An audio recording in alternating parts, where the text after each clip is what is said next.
ধন্যবাদ মাননীয় স্বাস্থ্যমন্ত্রী। মাননীয় স্বাস্থ্যমন্ত্রী দয়া করে বসুন। মাননীয় স্পিকার, আপনাকে অনেক অনেক ধন্যবাদ। যদি 2টা মিনিট বাড়িয়ে দেন আরো বেশি ধন্যবাদ। আল্লাহুম্মা সাল্লি ওয়া সাল্লিম আলা নাবিয়িনা মুহাম্মদ। বিসমিল্লাহির রহমানির রহিম। মাননীয় স্পিকার, আমি সর্বপ্রথম 71-এর মহান স্বাধীনতার ঘোষক শহীদ রাষ্ট্রপতি জিয়া রহমানকে শ্রদ্ধার সাথে স্মরণ করি, ওনার আত্মার মাগফিরাত কামনা করি। আত্মার মাগফিরাত কামনা করি বাংলাদেশের প্রথম মহিলা প্রধানমন্ত্রী, সংসদীয় গণতন্ত্রের প্রবর্তক, মৃত্যুর আগে যিনি 18 কোটি মানুষের অভিভাবিকা হিসেবে খ্যাতি নিয়ে গিয়েছেন, ওনাকে শ্রদ্ধার সাথে স্মরণ করি, ওনার আত্মার মাগফিরাত কামনা করি। মাগফিরাত কামনা করি 71-এর বীর স্বাধীনতা যুদ্ধের সকল বীর শহীদানের প্রতি। জুলাই বিপ্লবীদের যারা শহীদ হয়েছেন তাদের আত্মার মাগফিরাত কামনা করি। সকল আহতদের প্রতি সমবেদনা জানাই। মিজেলে যেই 6 শতাধিক মায়ের বুক খালি হয়েছে, যেই শিশুরা মিজেল এবং নিউমোনিয়ায় জীবন অবসান ঘটেছে, তাদের রুহের মাগফিরাত কামনা করি। অত্যন্ত ব্যথাতুর হৃদয় মাননীয় স্পিকার, 8 দিন হাসপাতালে অবহেলা, অসতর্কতার কারণে যেই 6টি মায়ের বুক খালি হয়েছে, যেই 6টি শিশুর নির্মম মৃত্যু ঘটেছে, সেই পরিবারগুলির প্রতি আমি আমার সমবেদনা জানাচ্ছি, আমার পক্ষ থেকে, আমার সরকারের পক্ষ থেকে, এই সংসদের পক্ষ থেকে। মাননীয় স্পিকার, জীবনে অনেক নসিহত শুনেছি। বক্তৃতা যাইতে চেয়েছিলাম বাজেটে, কিন্তু অনেকেই বলেছে না গিয়ে একটা ব্যাপারে বলতে চাই। এই কিছুক্ষণ আগে একজন মাননীয় সংসদ সদস্য ওই বেঞ্চের সূরা নসর থেকে একটা আয়াত বলেছেন, ফাসাব্বি বিহামদি রাব্বিকা আস্তাগফির। যে কোনো অ্যাচিভমেন্টের সাকসেসের পরে আল্লাহর প্রশংসা করা। একদম সত্য বলেছেন মাননীয় স্পিকার, আমরাও এই প্রশংসাই করি আল্লাহর। হয়তো ভুলে যেতে পারি কোনো সময়, পরে মাপ চেয়ে নেই। কিন্তু একটি কথা ওনাকে বলতে চাই, সূরা নজম থেকে 4টা আয়াত পড়তে চাই। বিসমিল্লাহির রহমানির রহিম। ও নাজবি ইজা হাওয়া মা দোয়াল্লা সাহিবুকুম ওমা গাওয়া ওমা ইয়ান্তিকু আনিল হাওয়া ইন হুয়া ইল্লা ওয়াহিয়ু ইউহা। আল্লাহ তাআলা এই সূরাটিতে কসম কেটেছেন, কসম অস্তগামী নক্ষত্র রাজির, তোমাদের সঙ্গী বিভ্রান্ত না, সে পথভ্রষ্ট না, মানে আমাদের নবী মুহাম্মদ সাল্লাল্লাহু আলাইহি ওয়াসাল্লাম। তিনি যা বলেন তার নিজ থেকে বলেন না, তিনি যা বলেন আল্লাহর কাছ থেকে ওহী প্রাপ্ত হয়ে বলেন। সেই ওহী কোরআনের মাধ্যমে যা বলেন উনি, ওইটাও একটা ওহী। মাননীয় স্পিকার, উনি তো আমাকে নসিহত করেছেন আমাদেরকে। আমি জিজ্ঞাসা করি ওনাকে খুব বিনয়ের সাথে, আমাদের নবী কোথাও কি বলেছেন আল্লাহর নির্দেশে যে নীতিতে ভোট দিলে বেহেশতে যাওয়া যাবে? এই যে শিরকটা করলেন, এটার জন্য কি ওনারা ক্ষমা চাবেন না? এটা কি শিক্ষা নেবেন না মাননীয় স্পিকার? মাননীয় স্পিকার, একজন মাননীয় সংসদ সদস্য 18/6/2026 এই সংসদে বক্তব্য রেখেছেন। এত রাজস্বের বিবরণ দিয়েছে সরকার, মাননীয় অর্থমন্ত্রী, এই রাজস্বের যোগান কোত্থেকে আসবে আমার মাথায় ঢুকে না, উনি বলেছেন।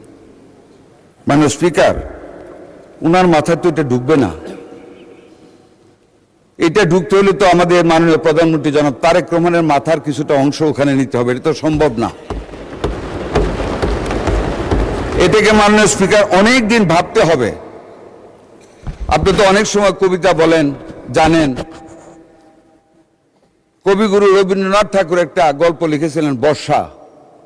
তার 2টা শেষ লাইন ছিল, এমন দিনে তারে বলা যায় এমন ঘন ঘোর বরিশায়। কিন্তু বর্ষার রূপটা কিন্তু উনি বর্ণনা করে যেতে পারেননি। উনি শুধু বলে গিয়েছেন কি রূপ যে বর্ষার, এটা বলে যেতে পারেননি। আমাদের মাননীয় প্রধানমন্ত্রী জনাব তারেক রহমান প্রবাসী জীবন ছেড়ে ঢাকায় পা দিয়ে 300 ফুটে একটা কথা বলেছিলেন, I have a plan for the country and I have a plan for the nation. এটাই হলো এই বাজেটের রাজস্ব। এই যে পুরো বাজেটটার মধ্যে মাননীয় স্পিকার উনি কিভাবে বুঝবেন? ওনাকে অনেক দিন অ্যানালাইসিস করতে হবে কি প্ল্যান তারেক রহমানের ভিতরে। আমি শুধু একটি কথা বলবো এই প্রসঙ্গে, এই budget is not a quantitative budget only. আমরা ইকোনমিক্সে আমরা বাজেট পড়েছি, কোয়ান্টিটির চেয়ে আমরা বেশি পড়েছি কোয়ালিটেটিভ স্টাডি। এই বাজেটটার দিকে মাননীয় স্পিকার তাকান। বিএনপি যখনই ক্ষমতায় এসেছে, BNP government has created something very different for the nation. যেমন 91 বাজেটে মাননীয় তৎকালীন প্রধানমন্ত্রী বেগম খালেদা জিয়ার নির্দেশে আমাদের তৎকালীন মাননীয় অত্যন্ত সার্থক অর্থমন্ত্রী একটা বাজেট দিয়েছিলেন, যেখানে ভ্যাট এনেছিলেন। এই বেঞ্চ থেকে তুফান উঠেছিল, ভ্যাট মানুষের পকেট কেটে টাকা নিয়ে যাবে, ডুপ্লিকেশন অফ ট্যাক্স হবে, মানুষ গরিব হয়ে যাবে। মাননীয় স্পিকার, দ্বিতীয় দিনে আমি ব্যাটের উপর বক্তব্য দিয়েছিলাম, সেই প্রসঙ্গে আমি যাব না। ওই ব্যাট যদি তখন ইমপ্লিমেন্ট না হইতো, ওই দিন এমনই এক মাননীয় সংসদ সদস্য বলেছিলেন, ব্যাট কি জিনিস তো আমরা বুঝি না। বুঝার কথাও না, ওইটা বেগম খালেদা জিয়াই বুঝতেন, আর সাইফুর রহমানই বুঝতেন। ঠিক আজকে ওই রেভিনিউ বাজেটের কথা আমাদের প্রধানমন্ত্রী তারেক রহমানই শুধু বুঝেন। Only he has that intellect and capacity to understand the intrinsic values of this budget. এটা ওনারা বুঝবেন না। ওনারা বুঝতে হলে আমি কয়েকটা টার্ম উল্লেখ করবো শুধু। মাননীয় speaker, family card it's a new invention in this budget for the whole nation. Farmers card, it's a tremendous declaration to assist in to remove the financial poverty of the farmers in times of their need. Health card, আমি আর কি বলবো health card সম্বন্ধে মাননীয় speaker, is the fundamental support the people's health, যেটার total বিবরণ দেওয়া হয়েছে এই বাজেটে। 1 লক্ষ স্বাস্থ্যকর্মী নিয়োগ, it's a tremendous declaration to remove the unemployment from the nation. শিল্প স্থাপনের ক্ষেত্রে সিঙ্গেল উইন্ডো সিস্টেম, যিনি বলেছেন বুঝেন না, উনি বুঝবেন না এই বাংলা এই ইংরেজি। এটার জন্য লেসন নিতে হবে আমাদের অর্থমন্ত্রী এবং মাননীয় প্রধানমন্ত্রীর কাছ থেকে। সিঙ্গেল উইন্ডো সিস্টেম, যেখানে এক জায়গায় দাঁড়িয়ে সকল অনুমতি নিয়ে একটা লোক বিনা পরিশ্রমে শিল্প উদ্যোক্তা হিসেবে কাজ শুরু করতে পারবে। It's a new concept in this budget, it's a qualitative budget, যেটার ওয়েট অনেক বেশি, যেটা কার্ডিনালি মেজার করা যাবে না, which can only be measured by ordinal concept. মাননীয় স্পিকার, প্লাগ অ্যান্ড প্লে শিল্প সুবিধা। মাননীয় speaker, what are the languages used in the budget, কি সমালোচনা করবেন আপনার এই বাজেটে? Please go into the concept to understand the ideological concept of this budget, to understand the ideology of the government, what the government want to do for the nation, for the welfare of the nation, total নেশনের জন্য। Plug and play, plug লাগান, movie দেখেন অথবা কোরআন recitation শুনেন, এইটাই plug and play system. আপনি যাবেন, industry কাজ শুরু করুন, সব রেডি থাকবে। Electricity, gas, water, plot, development of plot, drainage system, everything shall be made by the government and you can start plug and play. এই যে কনসেপ্ট। জলবায়ু দূষণে মাননীয় স্পিকার, এই যে একটা কনফারেন্স করে আসলাম হুয়ের সাথে, জলবায়ু ডিফারেন্স সারা পৃথিবীকে কাবু করে ফেলতেছে, সেখানে উই আর দ্য পায়োনিয়ার। সেটা প্যারিসে কনফারেন্স আমার বক্তব্যের পরে all the health ministers had agreed it, যে Bangladesh is pioneer under the leadership of the present prime minister, যে আমরা জলবায়ু দূষণের জন্য সৌর বিদ্যুতে যাচ্ছি, আমরা primitive system of bricks manufacturing avoid করে স্ল্যাব সিস্টেমে যাচ্ছি, আমরা উইন্ড ইলেকট্রিসিটির কথা আমরা চিন্তা করেছি, লাইক দ্য ডেভেলপড কান্ট্রিজ। মাননীয় স্পিকার, আমরা সেটাতে যাচ্ছি। আউট অফ পকেট এক্সপেন্স গরিবের, আগে কোনোদিন আপনারা শুনেছেন, এখানে অনেকে আগে এমপি ছিলেন, সাজান ভাই ছিলেন অনেকগুলি সংসদে। Have you ever heard this concept, out of pocket expense কোড কমাতে হবে মানুষের? এই গরিব মানুষের কথা চিন্তা করে এই বাজেটে এটাকে আনা হয়েছে। ইটস এন হিউম্যানিটেরিয়ান সার্ভিস, এটাকে প্রশংসা করেন। Why you criticize the quantity of this budget, whether I can collect the revenue or not, revenue will automatically come, we are solvent, আমাদের রেভিনিউর কোনো অসুবিধা হবে না। ডেফিসিট বাজেটের কথা বলেন, deficit word is very important in the budget. পৃথিবীর কোনো দেশে ডেফিসিট ডেফিসিট ছাড়া বাজেট প্রিপেয়ার হতে পারে না। It's an expectation, it's an optimization of the economic thought of a government, which mister Tarique Rahman under his leadership they have done it. মাননীয় speaker, এই যে আউট পকেট এক্সপেন্সেস কমাবে কিভাবে দেখেন, ওষুধের কাঁচামালের শুল্ক হ্রাস করা হয়েছে। Active pharmaceutical ingredient, doctor Farid সাহেব নাই, উনি হলে বুঝতেন, ওষুধের কেমিক্যাল সৃষ্টি করতে হলে অ্যাক্টিভ ফার্মাসিউটিক্যাল ইনগ্রেডিয়েন্টস লাগে, ওইটার ট্যাক্স অনেক হাই। 52টা আইটেমের উপর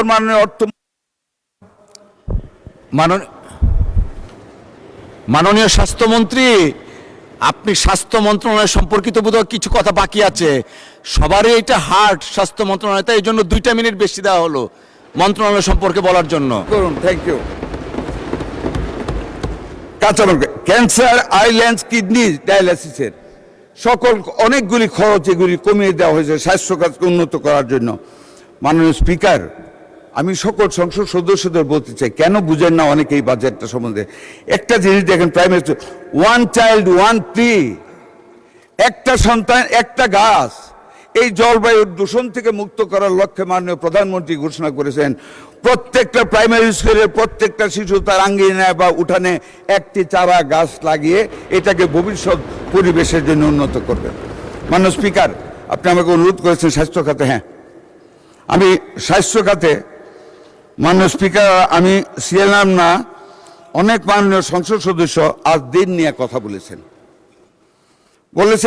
2 থেকে 250 টাকা তারা ডায়ালিসিস করে। ট্রু। ওনারা বলেছেন মাথা ব্যথায় কি মাথা কেটে ফেলা যায়? নো, কাটা যায় না। তবে যারা মাথা কাটে তাদেরকে বিচারে আওতায় আনতে হবে, নাকি অস্বীকার করতে পারেন না, আনতে হবে। ওনারা কোভিড টাইমে ইউনাইটেড হসপিটালের আগুন লেগে 6 জন মারা গিয়েছে, তখন তো ইউনাইটেডের লাইসেন্স সরকার বন্ধ করেনি, এটা বলেছেন। বার্ন ইউনিটের আগুনের কথা বলেছেন, I do agree, but the difference with the occurrences of Adin is that United Hospital occurrence and the Barn Unit occurrence was an accident of electricity. But Adiner যে ঘটনা ঘটেছে আপনারা কেউ জাননি। আজকে সংসদে কথা বলেন আপনারা, 6টা শিশু যখন চায় হাত পা বাইরে যখন বিশ্রায় কাঁদতেছিল মাননীয় স্পিকার বাঁচার জন্য, সে হাইপার ক্যাপনিয়ায় এসি বন্ধ করে দিয়েছে, ঘরে জানালা নেই, কাছে বন্ধ, কোনো অক্সিজেন নেই, 16-17 জন মানুষ মায়েরা কাঁদতেছে, ছুটাছুটি করতেছে, একজন ডাক্তার। এই 2 মিনিট বাড়িয়ে দেন প্লিজ, 2 মিনিটস। মাননীয় স্পিকার 1 মিনিট, 2 মিনিট আছে নেই। মাননীয় স্পিকার, সেই বাচ্চাগুলি ছটফট করতে করতে কার্বন ডাই অক্সাইডের জন্য তারা মৃত্যুর কোলে ঢলে পড়েছে, মালিক দেখতে পর্যন্ত যাননি।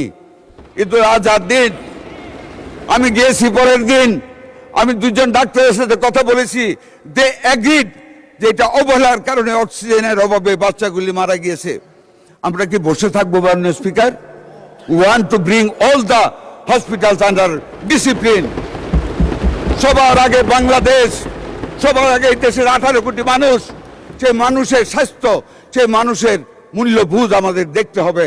সেই বাচ্চাগুলি মারা গেল, কয়টা টাকা দেওয়ার ঘোষণা করেছে তাও পুরা দেয়নি, ওরা আমার কাছে এসেছে। মাননীয় স্পিকার, আমরা লাইসেন্স স্থগিত করেছি।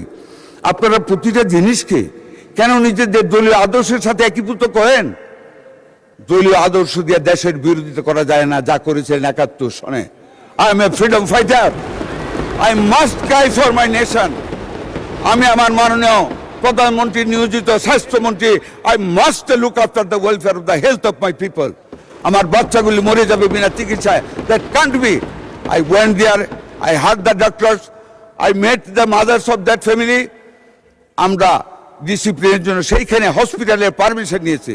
সেই হসপিটালের 6টার মধ্যে একটা বেকারি কারখানা করেছে মাননীয় স্পিকার, গন্ধে ঢুকা যায় না।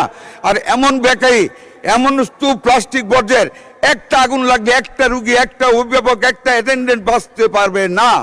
এই কাজগুলি করেছে। মালিক একটা দিন দেখতে যায় নাই। মালিকের অবহেলার কারণে, ওনার একগুঁয়েমির কারণে সেই পরিচালনা পর্ষদ চেঞ্জ করে ওনার স্ত্রীকে চিফ এক্সিকিউটিভ করা হয়েছে। তারপর আপনারা বলবেন ওরা ঠিক, আমরা ঠিক না। মাথা তো কাটতে বলিনি, মাত্র লাইসেন্স স্থগিত করেছি। আমরা দেখতেছি, সরকার দেখবে, কিন্তু এটা নিয়ে আপনারা দলীয়করণ। ধন্যবাদ মাননীয় সদস্য।